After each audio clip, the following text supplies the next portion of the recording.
Isso quer dizer que o Novo Testamento foi todo inventado, tudo que está lá é invenção, e só para ajudar a estruturar a Matrix de Marduk? É isso? Bom, posso? Manda ver. Não se pode dizer assim que todas as histórias foram inventadas. Eu acabei de explicar isso anteriormente, entendeu? Com relação ao lado de Moisés. Mas se pode dizer, por exemplo, que os fatos reais se misturam com essas narrativas teológicas para impor uma tradição. Assim, muito do que lemos nos evangelhos, né? Quem leu o evangelho, claro, tratam do judeu que ensinou o judaísmo à sua maneira. Eu expliquei isso lá em cima. Ele explicou o judaísmo à sua maneira, teve a sua biografia roubada para a construção do personagem Jesus bíblico.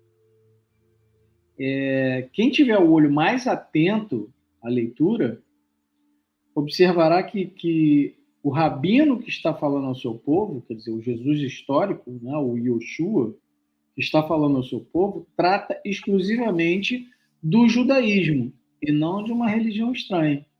Né? Tem uma passagem muito interessante e as pessoas passam batidas, cara, por ela, né? Que é o Evangelho de Mateus, capítulo 5, versículos 17 e 18, né? onde esse Jesus bíblico ele é categórico e ele diz: não penseis que vim destruir a lei ou os profetas. Eu não vim para anular, mas para cumprir. Entendeu? Ele cumpre a lei. Ele não anula a lei, ele cumpre. E ele continua, ele diz: com toda certeza vos afirmo que até que os céus e a terra passem, nenhum iode, que é a menor letra do alfabeto hebraico, né? Um traço, é uma vírgula, se omitirá da lei até que tudo se cumpra. E aí ele continua: qualquer, pois, que violar um destes menores mandamentos e assim ensinar aos homens, será chamado o menor no reino dos céus. Aquele, porém, que os cumprir e ensinar, será chamado grande no reino do céu. Ou seja, é um rabino ensinando a Torá e dizendo que a Torá é um mandamento, é um pacto perpétuo que não foi alterado, ele não veio para alterar, ele veio para cumprir, como todo judeu tem que cumprir, né? Porque foi esse o pacto estabelecido, né? E que quem cumprir e ensinar isso, ok, vai ser chamado grande, lá em cima, em Nibiru, né? O reino dos céus é Nibiru. E quem ensinar diferente, vai ser considerado o menor de Nibiru. Por quê? Porque está deturpando completamente o legado que foi deixado para eles, para que a civilização desse certo. Entendeu? Então, percebem a armadilha? Como é que é? Entre o Jesus bíblico e o Jesus histórico. O histórico ensina o judaísmo. Embora ele não seja Mashiach, o Messias, né? Ele é um rabino, um judeu, é um judeu como outro qualquer, criado dentro das suas tradições, dentro da sua religião, e que ensina isso. Passe isso adiante. Né? Portanto, são os ignorantes, né? Desculpe, mas ignorante é aquele que ignora, né? São os ignorantes que, desconhecendo as tradições judaicas, tentam imputar a este rabino, que não se chamava Jesus, o caráter de um transgressor do pacto do Sinai. Assim, todas as religiões derivadas do cristianismo, por mais que elas se fragmentem, elas usarão como figura central o Jesus bíblico. E a narrativa criada para este personagem é tão forte e foi tão fortemente incutida, né, por meio de violência nos primórdios, que as gerações que vieram depois, entre os séculos IV e o século XIX e início do século XX, foram tão perseguidas, ameaçadas, excomungadas, segregadas e assassinadas né, que sequer ousavam contestar todas as incoerências desses evangelhos. Né? E que aí eu volto de novo a pedir para vocês irem lá na página, no canal dos dois, né, a Tenda do Necromante e do professor André Chevitarese, que vocês vão descobrir tudo isso dentro de um academicismo, entendeu? Não é chutômetro, não é achismo. Os caras estudaram isso, eles são historiadores, pô. Então, assim, pode-se dizer que foi um pouco antes e durante este tempo, né, que o reinado de Marduk e o seu clã se impôs ao mundo pela violência. Né? E não é de se admirar que hoje o cristianismo esteja em baixa, quando as pessoas estão acordando, depois de pesquisarem minimamente sobre as origens dessa Matrix. Assim, fica cada vez mais difícil manter essa narrativa sem pé nem cabeça,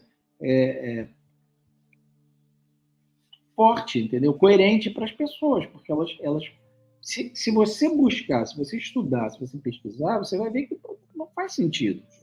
É o que eu estou falando para vocês, entendeu? Se vocês forem estudar realmente como funciona o Pêssar, vocês vão ver que, porra, é impossível que um sacerdote, né, saia da sua casa na madrugada para ir julgar uma pessoa que está contra o dominador dele. Não faz sentido, entende? Observe que essa Matrix, né, assim como todas as outras de cunho religioso, elas retiram do indivíduo a capacidade de ele mesmo discernir sobre o que é certo e errado. E elas passam a se responsabilizar pelas escolhas dessas pessoas. Né? É por isso que, apesar de adultos, todos acabam se comportando como se fossem crianças. Né? E não é curioso que esses mesmos adultos façam questão de se mostrarem adultos para os seus filhos e outras crianças? Já passou da hora das pessoas acordarem e perceberem a manipulação que essas religiões e seus sacerdotes usam, né, para controlá-las e explorá-las, enquanto eles mesmos não praticam o que pregam e usam a ignorância das pessoas para enriquecerem. Tá certo? Não é possível que as pessoas... Quer dizer, é possível, porque a gente vê isso acontecer, mas não deveria. Né? Você não deveria ver, por exemplo, um cara pedir dinheiro. É uma deturpação completa do que é o dízimo que está narrado no Tanar. É uma deturpação. O dízimo era para sustentar os levitas, né, que viviam em função dali do templo. Isso foi completamente deturpado por essas novas religiões, esses novos sacerdotes que estão aí e só pedem dinheiro e ficam barganhando o tempo inteiro com a pessoa. Né? Que se você fizer isso, que der dinheiro para cá, Deus vai te dar em dobro. Cara, e você vê o cara com mansões, com jatinhos, com carros, né, e vídeos mostrando eles debochando das pessoas, e as pessoas, coitadas, ignorantes, né, dando o pouco que elas têm para eles. Isso é um absurdo, cara, mas é o preço que se paga por se abdicar, né, de estudar, de pesquisar, de contestar, enfim, sabe, de comparar o que está escrito, ou de comparar o que o cara está ensinando com o que ele está praticando. Está na hora das pessoas acordarem. Né? E elas estão acordando. É por isso que as religiões estão ficando cada vez mais fracas. Cada vez a narrativa fica mais difícil de se sustentar. Né? E novas matrizes vão surgindo, né? Porque as antigas já não dão conta de segurar mais. Exatamente.